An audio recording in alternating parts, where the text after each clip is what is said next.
ഇന്ന് തന്നെ ഡൗൺലോഡ് ചെയ്യൂ. കാണൂ നിങ്ങളുടെ ഫേവറേറ്റ് ഷോസ്.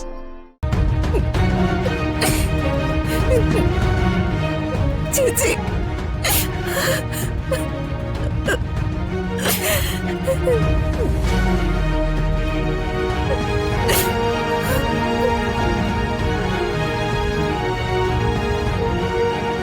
ചേച്ചി, ചേച്ചിനോട് ക്ഷമിക്കണം. ഈ നിൽക്കുന്ന നിന്റെ ചേച്ചിയാണെന്ന് നിനക്ക് ബോധ്യമുണ്ടോ?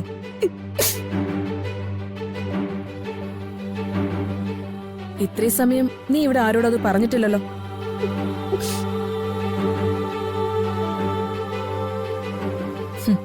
നിന്റെ ആയ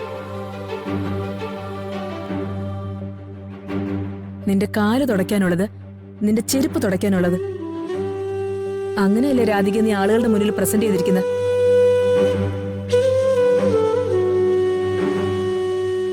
ചേച്ചി, എന്നെ എങ്ങനെ വേണമെങ്കിലും ചേച്ചി ശിക്ഷിച്ചു. പക്ഷെ ഇവിടെ നിന്നെ പുറത്തിറക്കി വിടരുത്.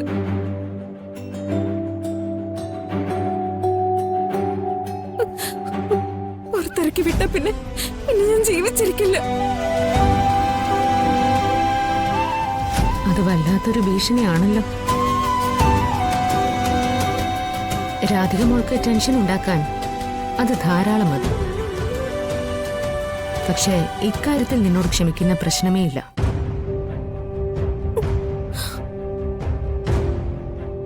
അല്ല മാഡം, അവൾ എന്നെ എന്ത് ചെയ്താലും അവൾ എന്റെ അനിയത്തിയല്ലേ. അവൾ എന്നെ എത്ര വെറുത്തിട്ടുണ്ടെങ്കിലും ഞാൻ അവളെ സ്നേഹിച്ചിട്ടേ ഉള്ളൂ.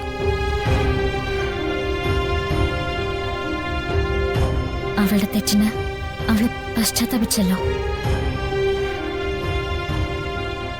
രാധിക, നീ വെറുതെ അബദ്ധം കാണിക്കരുത്. എന്റെ കാര്യങ്ങളൊക്കെ നിങ്ങൾക്ക് രണ്ടുപേർക്കും നന്നായിട്ട് അറിയാലോ. അച്ഛനോടും അമ്മയോടും എനിക്കുള്ള കടപ്പാട് ചെറുതൊന്നും അല്ല. ഇവൾക്കൊരു തെറ്റ് പറ്റിയാലും മാപ്പ് കൊടുക്കേണ്ടത് എന്റെ ചുമതലയാണ്.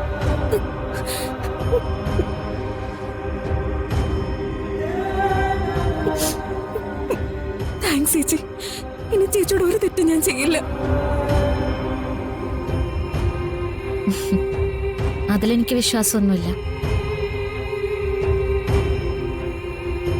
നീ എന്നെ എത്ര ചവിട്ടി അരച്ചാലും അതിലെനിക്ക് ഒരു പരാതി ഇല്ലാത്തതുകൊണ്ടാ ഞാനിപ്പോ ഇങ്ങനൊരു തീരുമാനം എടുത്തത്.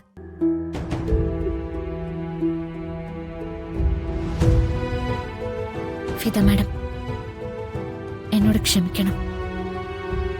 എനിക്ക് ഇവൾക്ക് വേണ്ടി ഇതിപ്പോ ചെയ്തേ പറ്റൂ.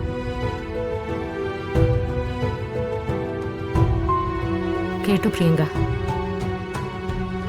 മനുഷ്യത്വം എന്താണെന്നുള്ളതാ അവളിപ്പോ ഇവിടെ കാണിച്ചുകൊണ്ടിരിക്കുന്നത്.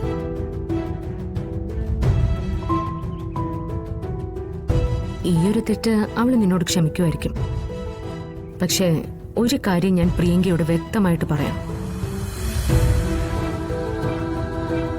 എന്റെ കുഞ്ഞിനെ ഇനി ഏതെങ്കിലും രീതിയിൽ ഉപദ്രവിച്ചു എന്നറിഞ്ഞാൽ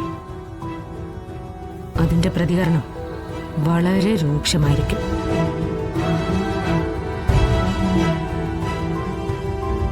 ഒരിക്കലും പൊറുക്കില്ല ഞാൻ.